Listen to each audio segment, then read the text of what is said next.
Good afternoon, folks. My name is Alexis Alvarez. I am the Director of Statewide Training at Florida Legal Services.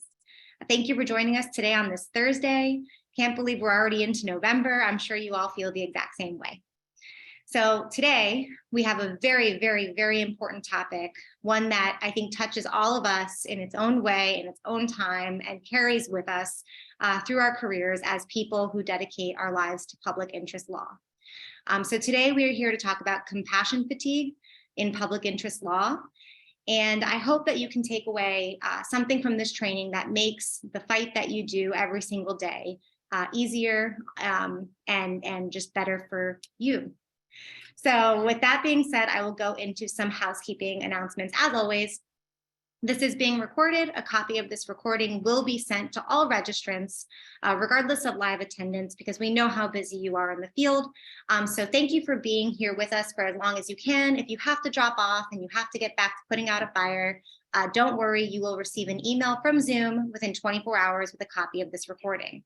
Additionally, this course was approved for CLE credits, mental health and general. I will pop that CLE code into the chat at the end of the presentation, and that code will also be included with that recording in that follow-up email that comes from Zoom. Finally, questions and answers. Always, we want to hear from you. We want to hear your thoughts. We want to hear your questions, and our speaker has graciously offered to answer them if time permits. So we will answer those questions towards the end, but please drop them into the chat, drop them into the Q&A. Don't be shy. I know it's tough when we're in the virtual vortex. And so without taking up any more boring time with housekeeping announcements, I will move into introductions of our speaker here today. Today we have Joe Bloomfield, who is the managing attorney of Mental Health Advocacy Services, which provides free legal services to individuals with mental health disabilities in Los Angeles. Joe currently oversees all of the service's advocacy programs, as well as its legal team comprising of more than a dozen attorneys and paralegals. She has more than 15 years of experience in general poverty law, with particular expertise in disability benefits and mental health law and policy, and is the go-to trainer in California and beyond on issues including working with clients with mental health disabilities and managing compassion fatigue as a public interest attorney. And before I turn it over to Joe, two more things I want to say is, first and foremost, thank you to the Public Interest Law section of the Florida Bar for co-sponsoring this event. For folks who are interested in joining, I will put that information into the chat. It's really a great network of great people who do great work. And finally, the Legal Aid Society of Minnesota is the impetus of this.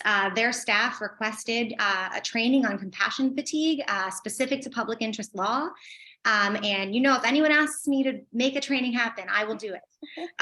So thank you to Legal Aid of Minnesota for coming to us with this idea and coming to us with this training need. That way we could give it to the community. And with that being said, I'm going to turn it over to Joe. Joe, thank you for being here and everything that you do. The floor is yours. Okay, well, welcome everyone. It looks like there is quite a crowd today, which is very exciting to me. As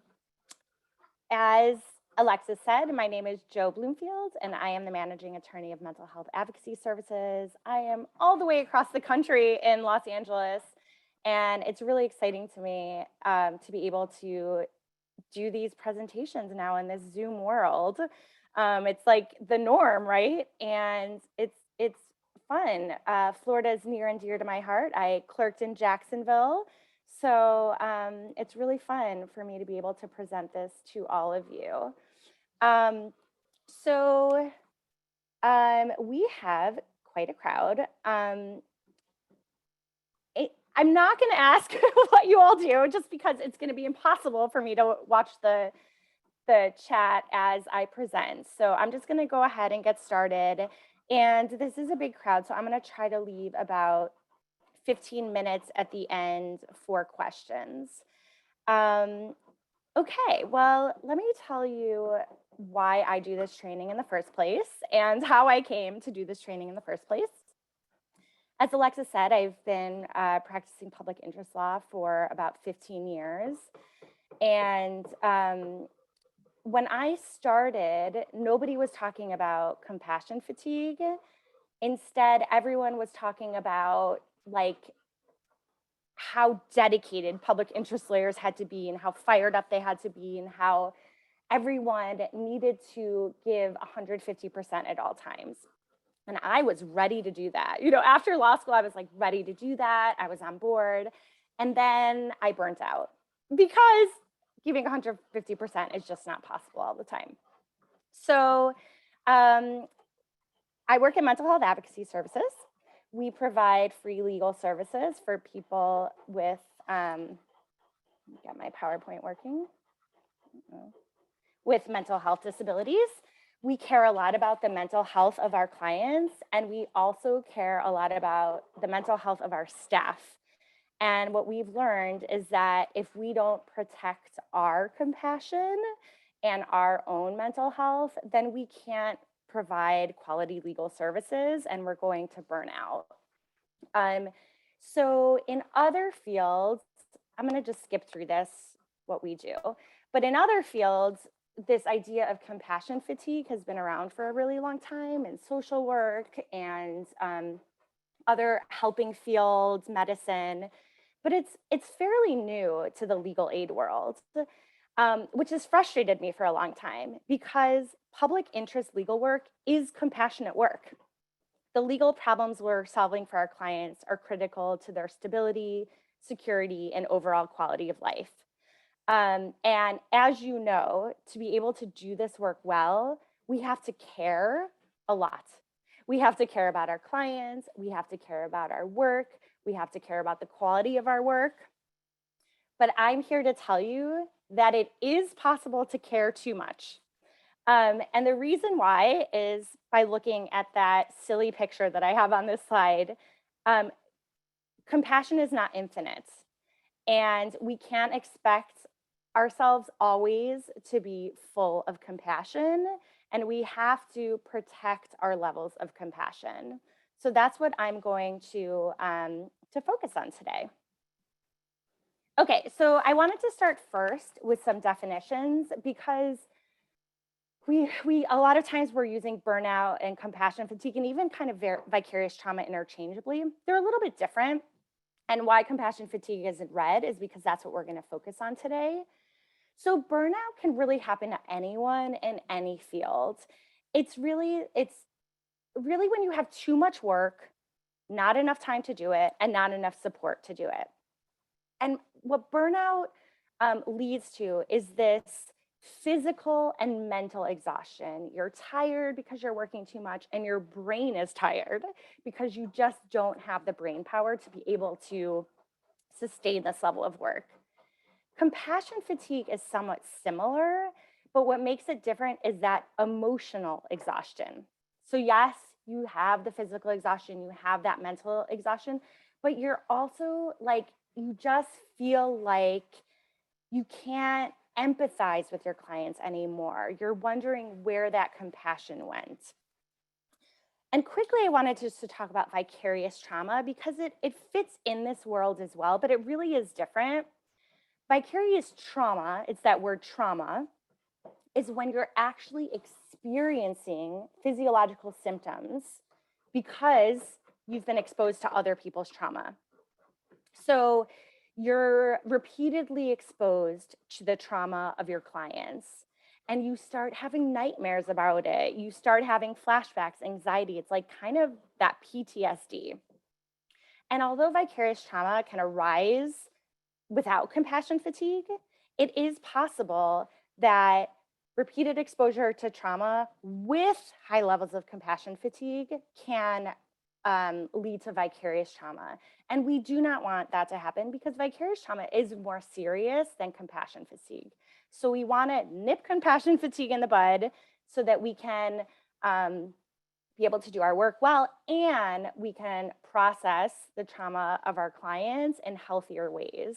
Healthier because it's not always possible, but healthier ways.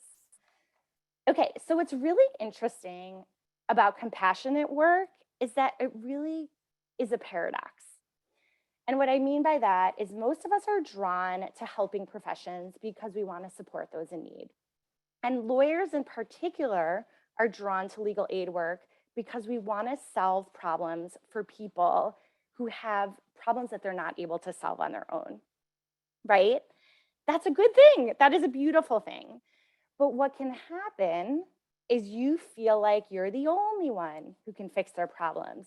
You are somehow the key to the success in their life. And that this feeling that you are a savior can drain that compassion, and it can compromise our ability to do compassionate work. Sorry, I'm just gonna look at the chat real quick. Okay, great. Thanks, Alexis. Okay. So let's talk a little bit more about this paradox. So we're going to go into this in more detail, but this is how it happens. So everyone starts this like this woman like, yay, compassionate work. I'm gonna solve the world's problems. I'm gonna make the world a better place. That's what we all want to do in this career, right? But I've seen this time and time again. You give a law clerk, how we work is with intakes. So let's say we give them 10 intakes, call these 10 clients, and then they come back and they're like a deer in headlights, and they're like, oh my gosh, this person has so many problems. They don't have housing, they don't have food, they have medical problems. Like, what am I gonna do? And it's like that overwhelm, right? You start to feel like really scared, and you start to like think through all these problems, and you're like, well, okay, I need to solve that problem, and I need to solve that problem, and I need to solve that problem. And then what happens next is you've been doing this longer, your caseload's growing, you're doing more complex cases, and the unfairness that your clients experience, you start to experience, right? The court system is unfair to them. Laws are unfair to them. Where they live, everything about them feels unfair. And then you start to feel guilty. You have this great education, you have this law degree, you're able to provide these legal services to people, and like that privilege of that education, that's all I'm talking about, not racial privilege or anything like that. That education, that gives you a sense of power over your clients, and you have a moral responsibility to help them, don't you? So that then leads you to make some questionable decisions where you start to sacrifice your own interest for those of your clients. We're going to talk about that a lot. That's that self-sacrifice.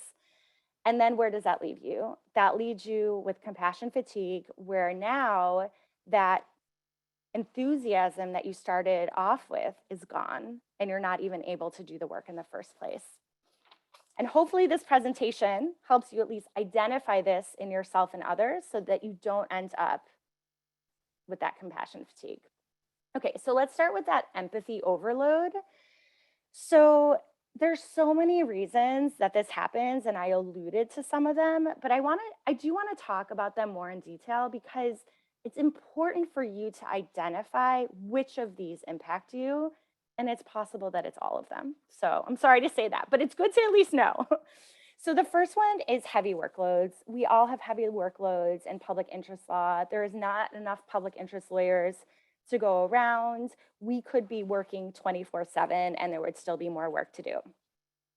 In addition to that, our workloads are emotionally heavy, right? We're not just doing mergers and acquisitions, and we have these corporate clients that are breathing down our necks. We're helping clients with domestic violence situations and family law and situations, and making sure that our clients aren't homeless. I mean, these are very emotionally heavy cases that we're dealing with, and we do that day in and day out.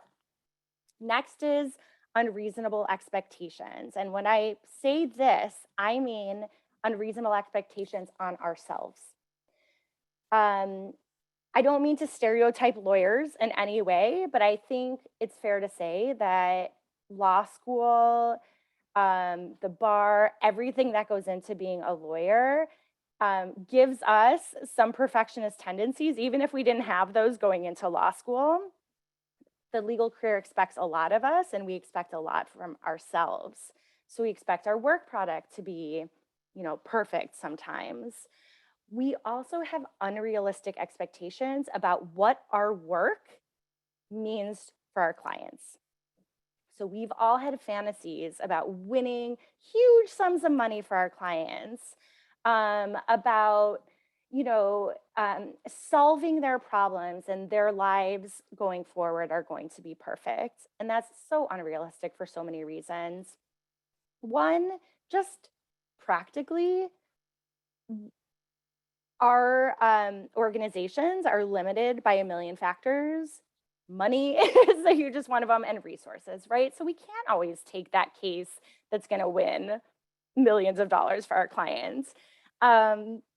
And also, solving a client's legal problem, the discrete legal problem you're helping with, yes, will have a positive impact on their life, but it's unrealistic to think that it's going to change the trajectory of their entire life going forward. The next one is guilt and other emotions. And I talked about this a little bit earlier. You start to feel guilty that you're in a better position than your clients. Because of your high level of education, you should be able to help. Some people also feel like because their privilege has contributed to these systemic problems that then they're seeing their clients experience, it's your moral duty to help them. And then the other very, very important aspect of the guilt and other emotions is that, yes, you have a personal life and you yourself have emotional needs, and you have friends and family that have emotional needs.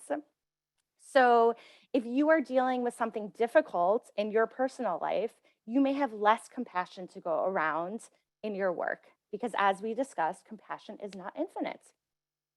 And finally, I don't know how else to put it, but there's peer pressure. And I said at the beginning, this is what I experienced when I started. I don't think it's that different now, but we're expected to be infinitely compassionate, infinitely fired up, self-sacrificing. We will do anything to help our clients. And sometimes the person next to you lives and breathes their work, right? And this can have an impact on you because you feel like in order to be successful in your career, you need to be the same way. And I actually have a really great, this might be hard to see, so I apologize. I'm trying to get a better picture of this, but a colleague of mine sent this to me. So this was a LinkedIn post that she saw, and it says, so there was a survey, will you be working between Christmas and New Year? And there were a lot of yeses, 41%. But what I really want to you to look at is the comments at the bottom, which has been redacted. And it says, domestic violence doesn't take a day off. And okay, that is a fact. That is true. We cannot dispute that. But if you are a domestic violence attorney or a housing attorney or any other kind of attorney or human being for that matter, you do take days off. And you are allowed to take days off. And this just exemplifies that peer pressure of having to devote every waking minute to helping your clients. Okay, so let's talk about the impact of this empathy overload.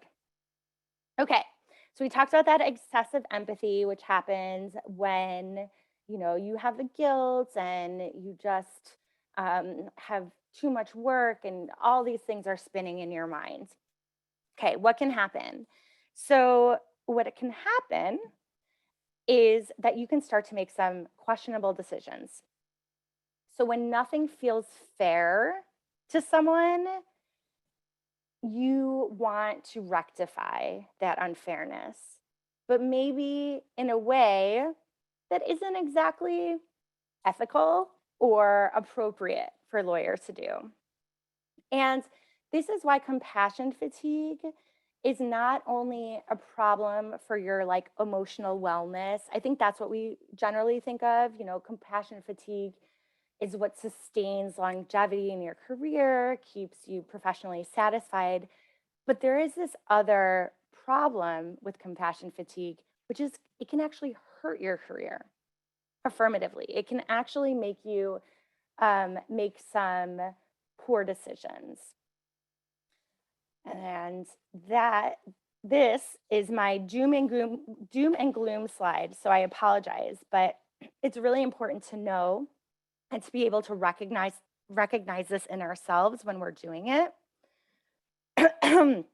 So um, when you start to feel like you are the only one who can solve your client's problems and their needs are more important than your own, it can impair your judgment. So, one thing it can do is lead to unethical behavior. So, this can be giving a client money, or what I've actually seen is telling a little white lie for a client if it can help their case. So, one example, which I did not do, but definitely went through my head, I did SSI law for many years, and there were just a couple records in the medical records that alluded to substance use by my client. And I knew that the ALJ we were going before was very hard on clients with substance use history. So I like really wanted to take those couple of pages of records out of that file. And I was like, there's thousands of pages. Who will even notice? It felt somewhat rational. I did not do it. You might be thinking like, I would never do this, right? Like I would never do this. I'm the most ethical lawyer you are, and I know you are. I believe you.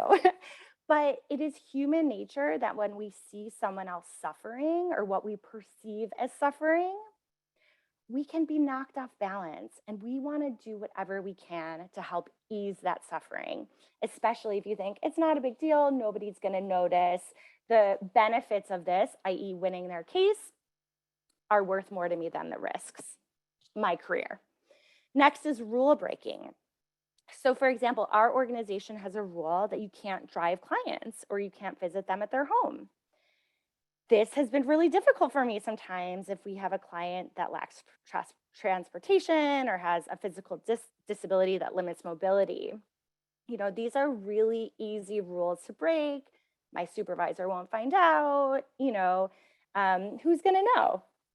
And how are they ever going to get to this hearing without my help? I'm the only one they have, right? It's that feeling. And then the third is this poor work performance.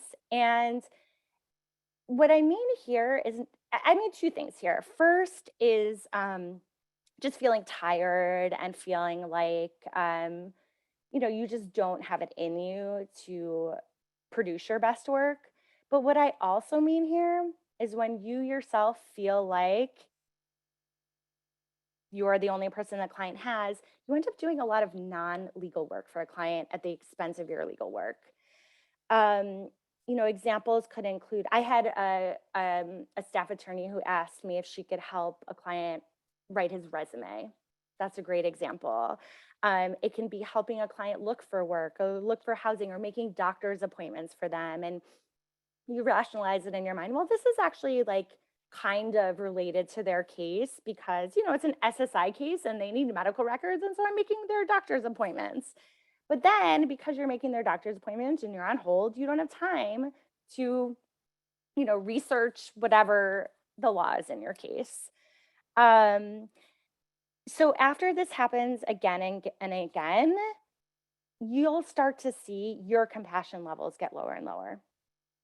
So maybe it's because you've been disciplined at work for rule breaking or sanctioned by a judge for some kind of something, in your case. Maybe your personal life is suffering since you're putting your clients before your friends and family. Whatever the reason is, like your compassion meter is starting to run on empty and you're just starting to care less about your work and the value of it. I'm just checking the time. Okay. So let's talk about the signs of compassion fatigue. So a lot of these are similar to burnout or even, depression symptoms. And so obviously you want to be aware of any of these types of feelings. We all feel like this in our work or just as human beings, at times it's just part of life. But if you feel like this is ongoing, you do want to ask for help, and we're going to talk about that in a little bit.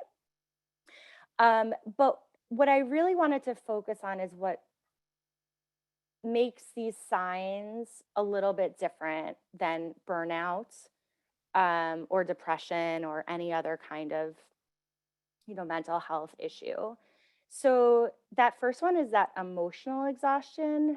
We talked about at the beginning that burnout is really the physical and mental, but this is like you're kind of emotionally depleted, almost um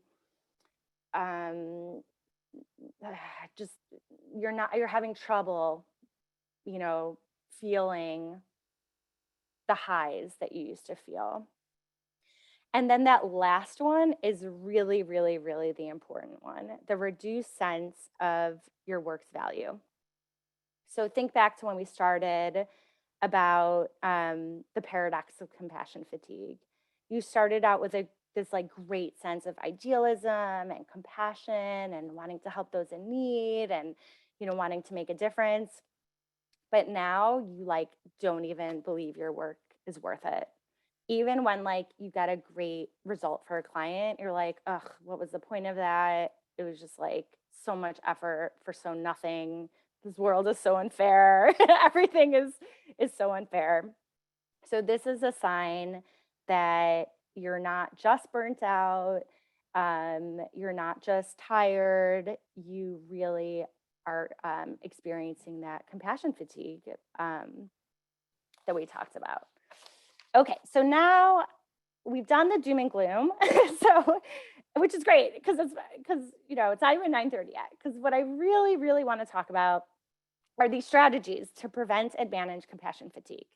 So what we're going to talk about is two main areas of focus because I think when we talk about self-care, we're all hearing about self-care now. A lot of times we feel it's internal, right? What can I do to change how I'm feeling?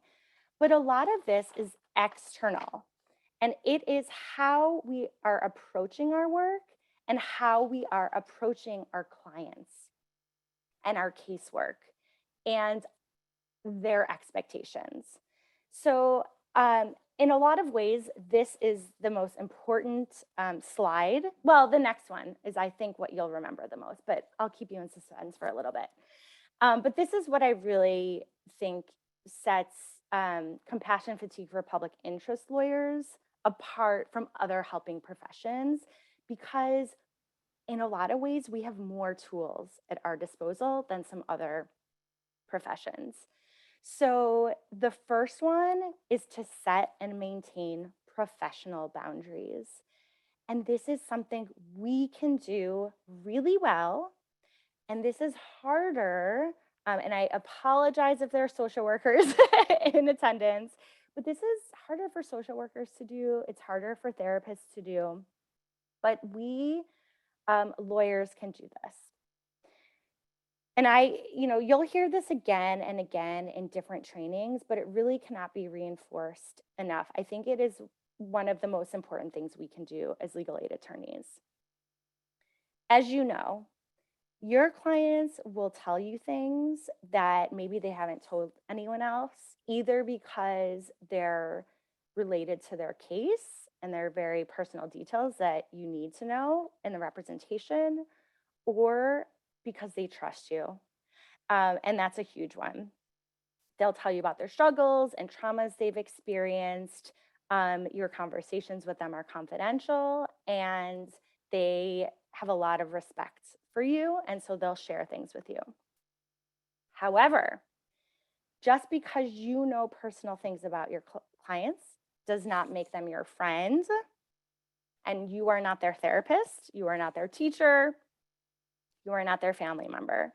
You are their lawyer, and you are there to help them with their discrete legal problem. And I think sometimes this is hard for lawyers to hear. I know I even felt this way because like hearing this almost made me feel a diminished sense of our importance, right? Lawyers want to feel important, at least I do. Um, and we want to feel like we are problem solvers and life changers, right? We help with discrete legal problems. We are not helping clients with every problem they're experiencing in their lives. And once you start blurring your professional boundaries and start acting like a friend, that's when the rule breaking and ethical problems can start, right? Because you would do different things for your friends than you would for your clients, but you are not bound by rules of professional responsibility when it comes to your friends. So the next one is to set and maintain these professional boundaries, you have to manage clients' expectations. And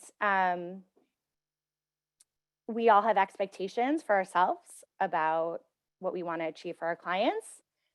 Unfortunately, the law can only right some wrongs. It cannot undo all the fairness in the world. And a lot of our clients experience unfairness that the law does not have a remedy for, that the law does not protect.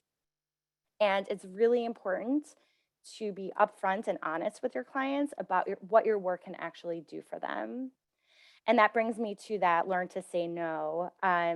No is a powerful tool. Um, when we can't help a client or when we can't do what they want us to do or can't achieve what they're expecting to achieve, we need to tell them and we need to be comfortable saying no. And I know it can feel very uncomfortable um, telling a client that you can't help them, right? That's like one of the worst things in our job. But but like everyone, clients want honesty. They don't want to be strung along. They don't want to go weeks and months thinking that you're going to take their case and get them a huge settlement if the law does not allow for that. So learning to say no is very powerful. Let me just look at the chat real quick. Okay, great. Yeah, I'll come back to the questions at the end. Um, and then lastly, and this is so important, is to build your network of referrals so that you can refer clients to other experts. So when that staff attorney came to me and said, can I help my client with his resume? I said, no, that's not legal work, but there's this great vocational provider that I know of, and here's Jim's name, refer him to Jim, and Jim can help him with his resume. Your clients will have so many non-legal needs, and it is not your job to fulfill those needs. Your job is to focus on their legal issues, and then when they have non-legal problems, to refer your clients to the tons of experts out there who can help. I'm going to leave the questions for the end, if that's okay, just because there's so many people. But I will make sure I leave at least 15 minutes for questions. And if you need help finding referrals, reach out to your supervisor or your colleagues, because everyone builds up these referral networks. There's probably someone out there who's able to find someone to help your client with their non-legal need. Okay, so this is the slide. This is my favorite slide. If I can get it up. Okay, so we all hope, well, maybe not we all, but some of us may remember this book, The Giving Tree by Shel Silverstein. I know I read it in my childhood. I then read it to my kids, and I came away with a very different perspective of the book.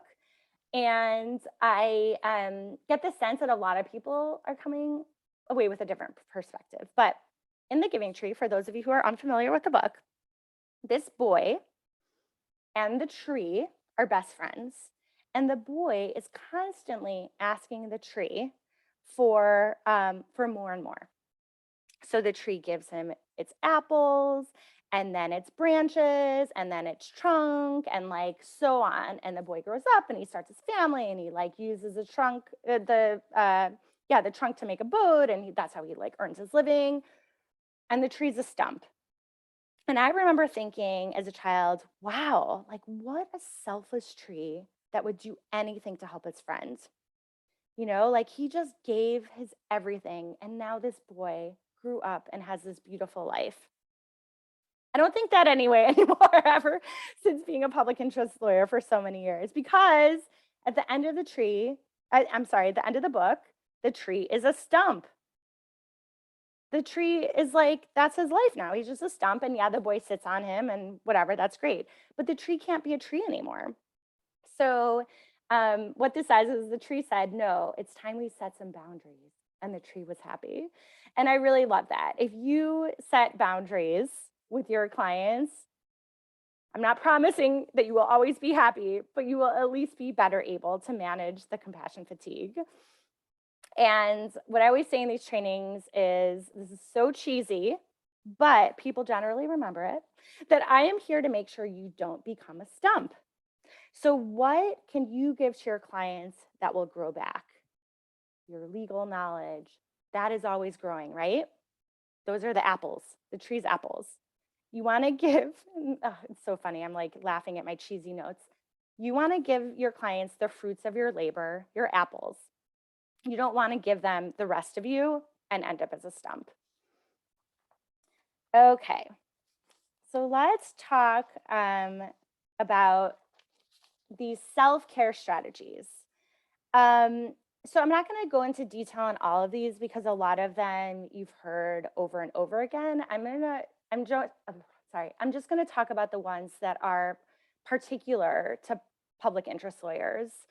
The first one isn't, but it is a wonderful tool for public interest lawyers.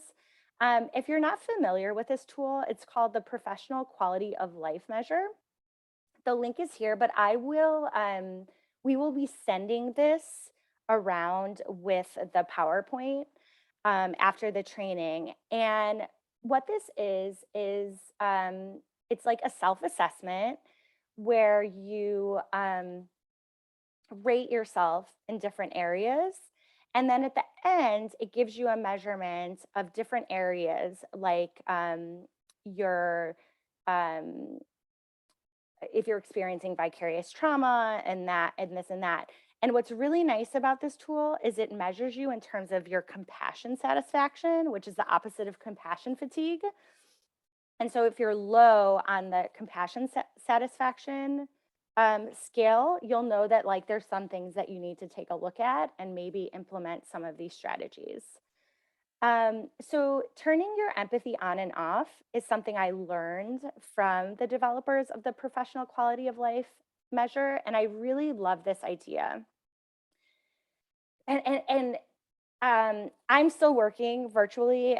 I'm sure some of you are, some of you aren't. And it can work in both ways. I found it much more successful for me when I was actually going into the office, because the idea of this is that as you go to work, you are preparing yourself to turn your empathy on. And in LA, as I'm sure you know, we have like these terrible commutes. And so I would be like driving my hour to work and I'd listen to podcasts. I'd like drink my coffee and listen to podcasts. And I had this whole routine so that by the time I got to work, I'd kind of like filled myself up a little bit and I was ready to turn my empathy off. Turn my empathy on. And then at the end of the day, I'd shut down my computer, I'd organize my desk, I'd do like a few other rituals to then turn my empathy off and leave for the day. It's a little harder for me to do this in the virtual world. I'm working in my bedroom right now. However, I have a corner of my bedroom where I work. I do not come to this corner unless I'm working. So this is, I kind of do my morning routine. I do everything I need to. I then come to this corner, do my work, and then at the end of the day, close my computer, organize everything to turn my empathy off. I really like this daily routine, because it helps you focus on your work life and your non-work life instead of it kind of all melding together, which is going to happen. I'm just like you, I'm in the shower thinking about my clients, but this is a good way to at least compartmentalize it in your mind. In addition, you want to protect your compassion. We talked about that. It's not infinite. You don't want to get too low on your compassion meter. If you're feeling particularly low on a certain day, that is not the day to make 5 client calls in a row. Um, you know, Even if you have to do those 5 client calls at some time during the day, you want to do one, you want to take a break, do something for yourself, then do another. What I really like to do is if I have some intense conversations that I know are coming up that day, I'll take that day to do some like admin work or something really or something interesting. I'll like do some interesting research or something else so that I don't just have that weighing on me the rest of the day. Um Also like, you know, if you don't need to call the clients that day and you're not having a great day, call them tomorrow. It is okay. I used to feel like when I started, I just felt like everything I had to do immediately. Everyone was suffering. I had to do it. And now I realize that like, no, no, no, no. They're going to be there tomorrow. Their problems are going to be there tomorrow. And not everything is urgent. Um, Next, just like we need to manage clients' expectations, we need to manage our own expectations. And this was really hard for me. You need to be honest with yourself about what you are able to do for your clients. And what I mean by this is not just what like you yourself are able to do, but within your organization, with your grant requirements and your funding constraints and your resource constraints, what you are actually able to achieve for your clients. And I talk about this all the time with our staff, but it's really important to reframe what a success story means to you. We share success stories at our case review every week, and a lot of times someone will start off and they've, saved someone's housing or they've done just something really amazing, which is wonderful and fills us all up and wants us to do great work. But, sometimes having a conversation with a client where you educate them about their rights that they didn't know and now they're able to go off and assert those rights is a really powerful success as a lawyer, and we need to be able to see that. What I did when I was a staff attorney is I just had a Word document, and whenever I had a success story, like I won a case, great, I would type that in the Word document, but I would also type those great conversations I had. I'd be like, remember that conversation I had about, special education and how to request an IEP? And the client was like so excited to be able, to use that knowledge. Those are the things you forget, right? You remember the big wins. But so when you're having a bad day, you can go back to that document and be like, oh my gosh, yeah, that was great. And it like kind of fills you up with that feeling that you had that when that actually happened. Um, Okay. Restructure your workday. We talked about that, if you are not a morning person, don't do the hard things in the morning. Wait until, the afternoon. I get really sleepy after lunch. So I don't, do my brief writing after lunch. I do that in the morning.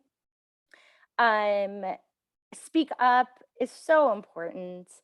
Like now that I am a legal aid supervisor, I want to know when people are struggling. Like I was scared to tell my supervisor back in the day because again, I thought I was the savior and like, like super strong and going to solve the world's problems. But we want to know. We want to help you. That's what we're here for. So people really do want to know. Talk to your colleagues too. In a virtual world, this can be harder, but people are experiencing exactly what you're experiencing. They're not you know, like excelling at every, little aspect of their job. They're also struggling like you are. Um, and then the last thing, this isn't on here. This is just something I added recently, which is it goes back to that peer pressure. Don't be a part of that, right? Don't compete with your colleagues on don't compassion levels are not a competition, right? We're here to support each other and collaborate. Nobody needs to know that you worked, 60 hours this week. No, nobody needs to know that like you care more about your clients than we all care about our clients. We all care about our work. And similarly, and there's been some articles about this lately, don't compete about your self-care. If you do yoga every morning right when you wake up and meditate every day and stretch before you go to bed and get 10 hours of sleep, I am so happy for you. But like my self-care is binge watching Netflix over a weekend and eating snacks, and that's great too. So be proud of whatever your strategies are for self-care and don't feel like you need to be meditating. If it doesn't work for you, don't feel like pressured to do self-care in a certain way. So that gives us 14 minutes for questions. So let me open up the chat. But Alexis, if you want. Yeah, while you're taking a look at the chat, I will say so many things that just brought up really resonate with me. I wish when I was a public defender that I had started out with this as the way that I could look at things. And really with kind of what you described, it's not burnout, right? It's different. It's when, being in a public defender's office or a very competitive office where you're litigating, burnout, you don't want to be the person that burns out. So really talking about that destigmatization and really you're ending on what everybody needs to do as individual to themselves and you shouldn't compete about it was really, really powerful for me. I hope it was for everyone else too. So go ahead and check out the chat. I'm going to pop some other things into the chat. And then I do have a few questions myself, but I will go last. So folks, please add your questions into the chat. You're all on mute, so I apologize. If anyone needs to come off mute for any sort of accommodation, just let me know via email or I'll drop my phone number into the chat. So back to you. Okay, great. Barbara, I know.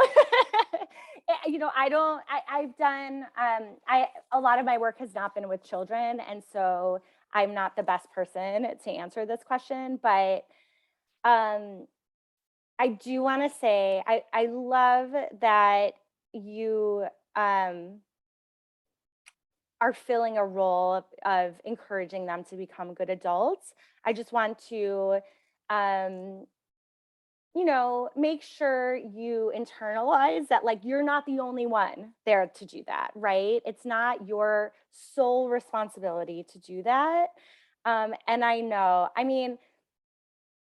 I live in California, which is not Florida. So I know, I think the sense of social injustice has been crushing on everyone. I think it's, it's been a series of events, right? And then COVID happens, and then this, and then that. And I totally agree with you, Barbara. And I, I, I think that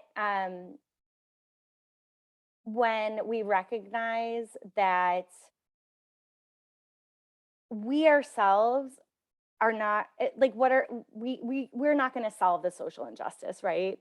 We're just going to do case by case, unless you do um bigger cases and that sort of thing, impact litigation. But a lot of what we're doing is client by client, and that is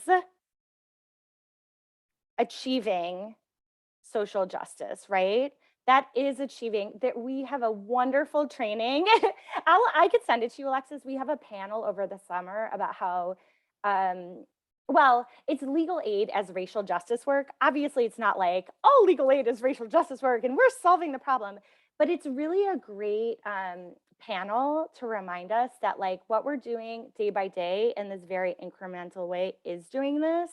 But I agree. I can't answer your question, Barbara, because I feel exactly the same way you do. I'm sorry. Definitely send that over. I'm sure folks would be very interested.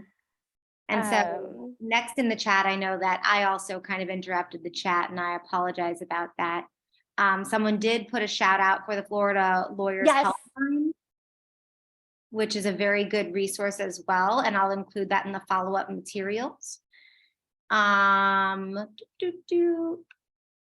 And I will provide these slides for you, and then also that call is what I call it. How to make these changes from the top. Oh, that's such a great idea. Okay. So Christy, we at Mental Health Advocacy Services piloted a 4-day work week. And along with all of these for-profit organizations, and I would say it has completely changed a lot of this. I think that having 4 days of this, it makes the 4 days more intense for sure, but having 4 days of this intensive compassion, like filling ourselves with compassion, um, and then having 3 days off, I don't know, it just that decompression. And what's really fascinating is we are small. We're like a 20-person legal aid, which in LA is very small. But LAFLA, the Legal Aid Foundation of Los Angeles, which has over 120 employees, they are piloting a 4-day work week. So I just really think it has changed a lot. I also think, Christy, like, you know, um, doing these trainings, bringing these types of trainings to your organization, just bringing, we like, this is kind of silly, but when we were in person, we had like daily stretch breaks, and like just making it more part of the culture, I think starts to change things a little bit. And I'm sorry, I'm typing away because I'm trying to answer some questions in the chat as well. But I was also going to say that, something that you mentioned to me was sort of something that is more towards the top. Like you said, not just yourself appreciating the little wins, but an office culture Yes. that is puts that at the forefront. Like you said, you discuss, you open up your meetings with a discussion on those wins, and you encourage those wins to not only be the big ones. I think it's important for anybody who is at the top, who is listening to this, to do that, to essentially allow those wins that may not be, the slam dunks, be slam dunks. Totally. And so I would, right. I love that. But yeah, so if you have more senior attorneys kind of mention those kind of wins, it can like trickle down a little bit. When we send around wins, I make sure it's not just like the huge win around. Some of you have questions about working with clients with challenging behaviors. I have another training on that. So Alexis, if you ever want, that's a whole training in and of itself. So I don't think I'm going to have time to answer those questions, but I know Alexis did find this on, it's called PBTI. It's the Pro Bono Training Institute, and LAFLA in LA puts together these training videos. So I have it's a short one on this, but there are some videos on working with clients with challenging behaviors. So that might be a great place to start. I will also send those around too, with all the materials that you follow up with, but I can't promise I won't beg you to come back. I'm happy to do it. I love doing that training too. Some of it's a little, you'll hear a little bit of repeat, but it's just because setting boundaries is so important for that too. Absolutely. So let me write that down to make sure that I can provide that as well. All right, what else do we have? So I think so after this, most of it is much thanks. So a question that I had, if you don't mind, Of course. is I know we so often, and the focus of this was for lawyers. The majority of our audience are lawyers in public interest, but I imagine that there is also some non-lawyer, non-attorney staff members who are really critical to, legal aid organization functioning and really the pillars of a legal aid organization or public interest organization, who are on this and saying, what applies to me, what doesn't apply to me, is it different for me? Because really they so often are our frontline barriers, right? The number Yes. of times I've said to my secretary when I had a secretary is, please just talk to him and let me know what he says. Yeah. And they don't really get to turn it off the same way. It's such a good question. And I actually think that, and I talk about this a little bit in our challenging clients, clients with challenging behaviors presentation, that it really is,